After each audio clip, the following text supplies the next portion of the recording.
Did you notice anything different about her speech and language? No. How about her mood? What did you note her mood to be? Were there any indicators to you about manic episodes? I recall Patrick saying my wife is not bipolar. Lindsay looked at me. She did not say anything. I discussed with her and her husband the possibility of potentially an underlying bipolar disorder. I based this on several factors, one of them being that she had such what we call an activating response to the Zoloft. It's unusual for somebody to describe taking Zoloft and then going 48 hours without sleep and not being tired. So that raised my clinical suspicion a bit. And she had been, I would say, having difficulty tolerating other antidepressant medications that we had been trying to have her take since then. And so again, I'm wondering if it's because potentially there might be an underlying, what we call mood disorder, bipolar disorder. So on the 6th, when you return, did you have a scheduled meeting with Lindsay Clancy? Yes. And on this particular meeting on December 6th of 2022, do you recall if that was an in-person or virtual visit? It was an office visit. Okay. In person. And so just kind of looking at the note from that day, from December 6th, it says encounter date December 6th. It says filed on December 7th. In the under chief complaint history, do you have it in front of you? Yes. The second paragraph says patient has verbally consented to this video visit. Is that just something that sometimes pre-fills into the narrative? Yes. But your memory was that this was an in-person visit. It was. Was Lindsay Clancy there by herself or with somebody else? She brought in her husband, Patrick. Had you met him before? I had not. Had you talked to him before? I had not. As part of your treatment plan or your course of treatment with Lindsay Clancy, was it your practice to speak with collateral individuals? Yes. And in this instance, did you feel a need to speak to collateral individuals up to this point? Not up to this point. If you did, would you have requested that of her? Yes. And do you need her express permission to do that? I do. So on this particular day, she presented with her husband, Patrick, correct? Correct. And was there anything different about your approach to the meeting than your previous meetings with her? No. You still go through history, you go through how she's doing now, you do your mental status exam, you do your screenings, right? Yes.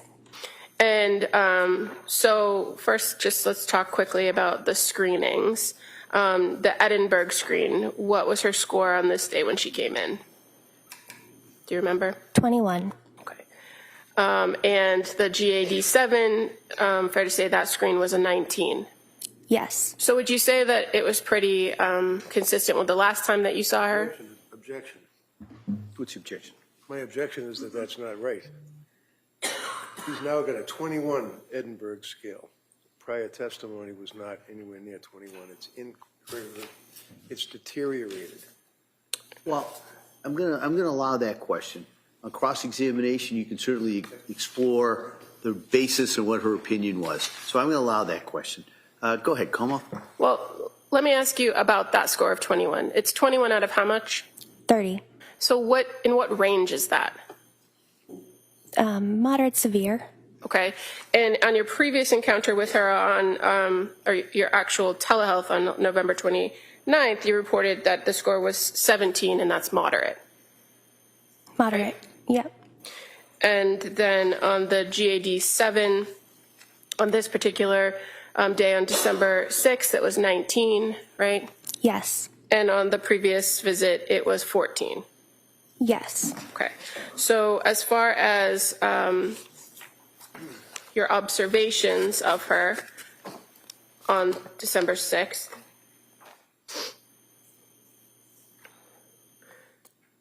Did you notice anything different about her speech and language? No. How about her mood? What did you note her mood to be? Anxious. And the affect, fair to say, consistent with mood, meaning anxious, right? Yes. And thought process. Thought process was linear and goal-directed. And thought content, did she indicate to you whether she was experiencing any auditory or visual hallucinations? No. Any delusions? No. Any suicidal ideation, a plan, or intent? No. And as far as your observations of her during this interaction, this in-person visit, did you observe any signs of psychosis? No. Did you observe any signs of mania? No. Did you observe any signs of obsessive thoughts or compulsive behaviors? No.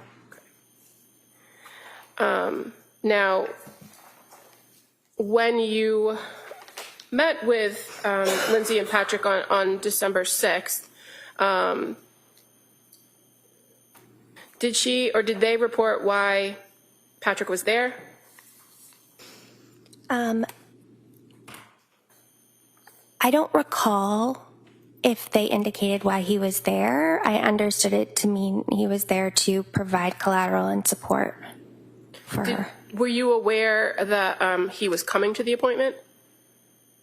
I don't recall if I was aware beforehand or not. And you had engaged in a pretty significant my chart back and forth with her in the days preceding this this meeting on December 6th, right? Yes. Did she ever indicate to you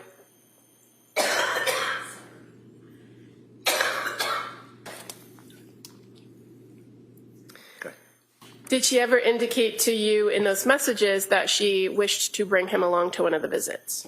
No. Fair to say, when a person brings a collateral and is willing to have somebody speak, you're more than happy to get that information. Absolutely. This person, this collateral person, can they offer you a different perspective about the patient and what they're going through or what they're, how they're presenting? Yes. In this December 6th meeting, or the visit, did she report to you some changes in her sleep or significant concern for sleep? I would have to review the note. What I remember is that the sleep really hadn't improved much beyond getting a few hours, waking up in the middle of the night, maybe piecing together more time. And fair to say, there was some conversation to go back and talk about when symptoms started and try to get to kind of the root cause or what they believe the root cause of her symptoms were. Yes. And did Lindsay and Patrick report to you the connection with the Zoloft medication in September as a concern? Yes. And that at that they reported that, or she reported, that exact night I went from 25 to 50 milligrams. I didn't sleep for 48 hours and I wasn't tired. Correct. So that's in your note as a quote, meaning that's directly what she told you? Yes. Did you express to Lindsay Clancy on this particular meeting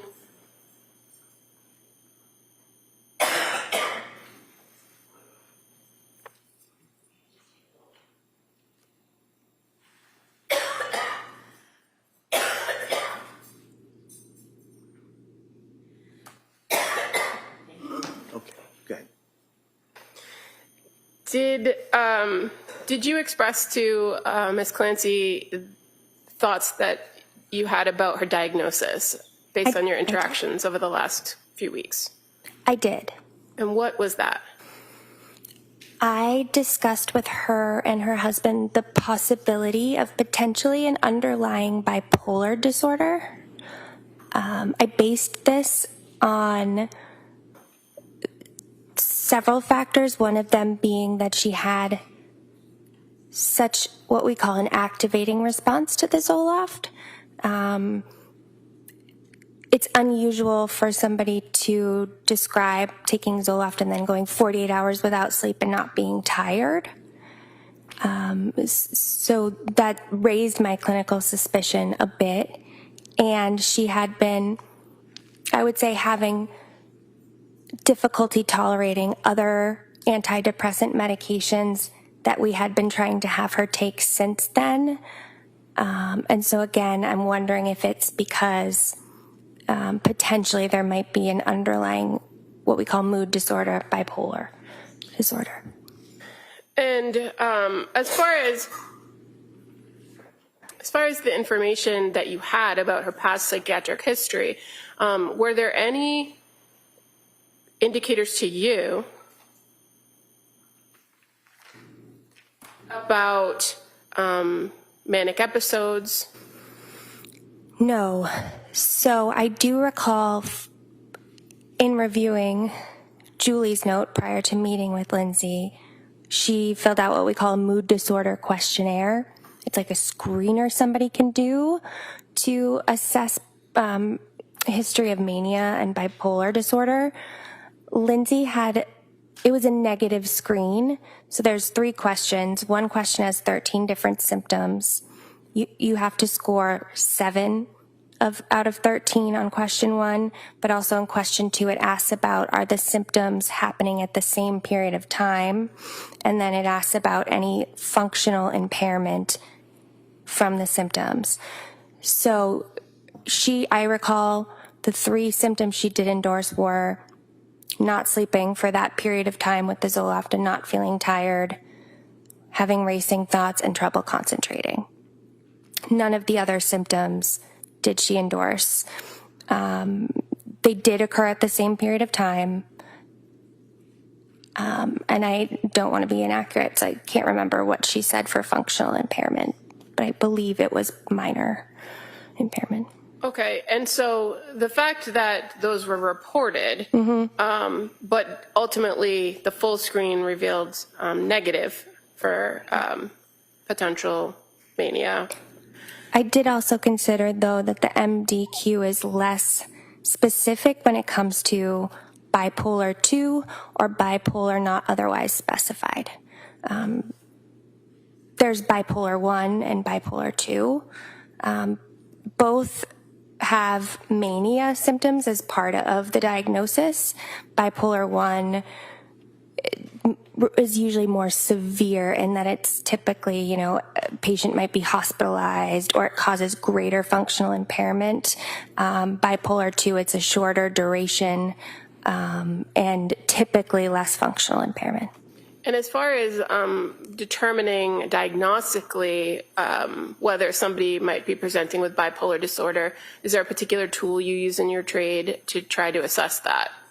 Typically something like the MDQ, and then you'll do more of an interview asking the patient about symptoms specifically and if they can ever recall a time where this may have happened in the past, because sometimes patients can't always remember when they're manic. So I was glad to actually have Patrick in the visit because he could sort of help us look at Lindsay's history more longitudinally, or at least since the time he knew her.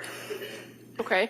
And as far as, so those tools that you're talking about, the MDQ and kind of screening tools that you use in practice, is there another tool that you use to assess whether a person meets particular criteria to be diagnosed with bipolar 1 or bipolar 2?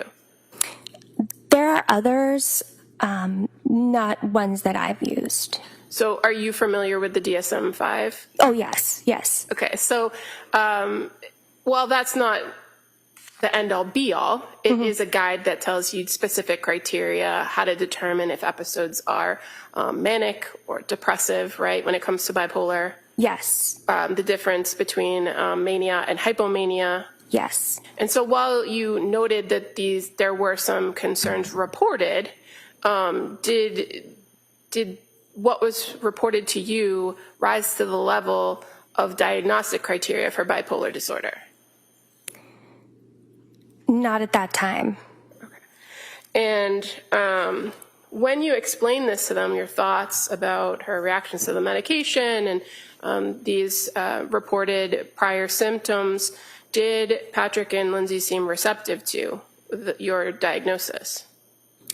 I recall Patrick saying my wife is not bipolar. Lindsay looked at me. She did not say anything. Okay. And was this the first time in this meeting on December 6th where you broached that issue or mentioned that? Yes. Did the conversation continue about symptoms and managing symptoms after that? Yes. Were you able to get any more specific information from Patrick during that meeting? Not what he said particularly, but did you get additional specific information that kind of helped you assess whether you would change your diagnosis at that point? No. And were there still concerns in that particular meeting that the focus was trouble sleeping and the potential for addiction? Yes.